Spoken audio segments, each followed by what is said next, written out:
Ever wondered how it feels to pay $1,200 just to become a digital tenant? Glass, titanium, silicon.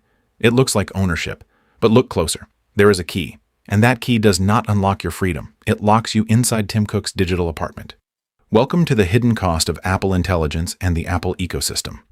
Today, we're exposing Apple's $100 billion services machine and how the world's most premium brand turned ownership into rent.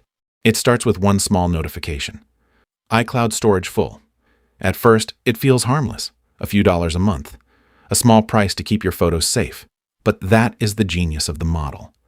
Apple is not selling you storage. It is selling you the right not to lose your own past, your photos, your memories, your family videos, your contacts, your past. Once all of that lives in iCloud, the monthly bill stops feeling optional. You are not paying because you want another subscription. You are paying because losing access feels dangerous. That is not storage. That is emotional rent. And the cheapest subscription in the world can become the hardest one to cancel. Apple calls it an ecosystem. That sounds beautiful. But from outside, it looks like a walled garden. The iPhone connects to the watch connects to the AirPods connect to the MacBook connects to iCloud. Everything feels smooth. Everything feels premium. Everything feels easy. And that is exactly why it works. Every service is another brick on the wall. iMessage, Apple Music, Apple One, App Store, Apple ID, iCloud.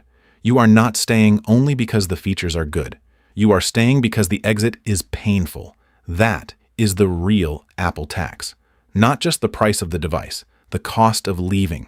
Convenience becomes a chain, and the more comfortable the chain feels, the less you notice it is there. If you want to understand the hidden cost behind the products you already own, subscribe. This is Price Tag Stories. Now let's follow the ecosystem deeper. Now look at the word buy now. That word used to mean ownership. You buy something, you keep it up, you control it. But in the digital economy, buy now is becoming one of the biggest lies in modern commerce.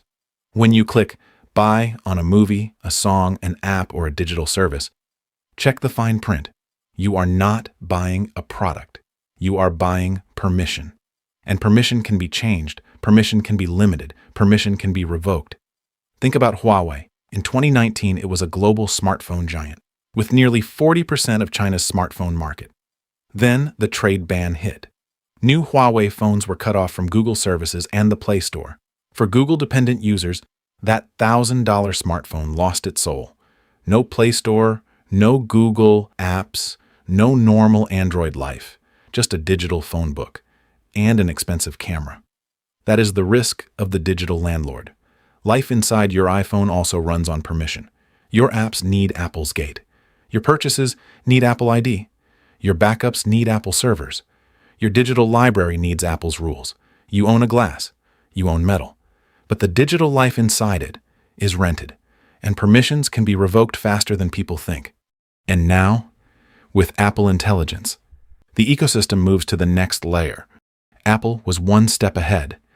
iCloud was the first lock. Subscriptions became the fuel. And now, Apple Intelligence is the final step. Because the next wave of features may not just live inside the hardware. They may live inside cloud services, AI models, and premium access layers. That means the phone in your hand may have a chip, but the smartest features could still depend on services outside your control. You bought the iPhone, but the brain inside it may run on monthly subscriptions. This is where ownership is heading. Hardware as the entry fee, software as a gatekeeper, AI as the upgrade, and subscriptions as the permanent toll. Apple's greatest trick was not the iPhone. It was making rent feel like ownership. Because once your photos, apps, messages, payments, passwords, and habits are inside Apple's world, the next iPhone becomes easier to buy than the exit door is to find. So next time you upgrade your device, don't just ask, how much does it cost? Ask, what will I have to keep paying for after I buy it? Because the real price tag is not on the box. It is hidden inside the ecosystem. Did you really buy your iPhone? Or did you just rent a relationship with Apple? Like subscribe and stay sharp.